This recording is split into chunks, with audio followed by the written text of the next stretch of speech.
2027లో నిర్వహించనున్న గోదావరి పుష్కరాల సన్నాహాలపై ముఖ్యమంత్రి నారా చంద్రబాబు నాయుడు సచివాలయంలో ఉన్నతస్థాయి సమీక్ష నిర్వహించారు.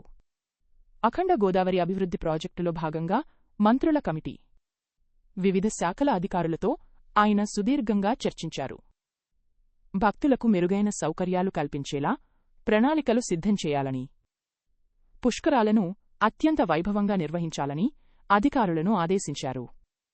ఈ ప్రాజెక్టు ద్వారా గోదావరి తీరాన్ని ఆధ్యాత్మికంగా, పర్యాటకపరంగా తీర్చిదిద్దేందుకు ప్రభుత్వం కసరత్తు చేస్తోంది.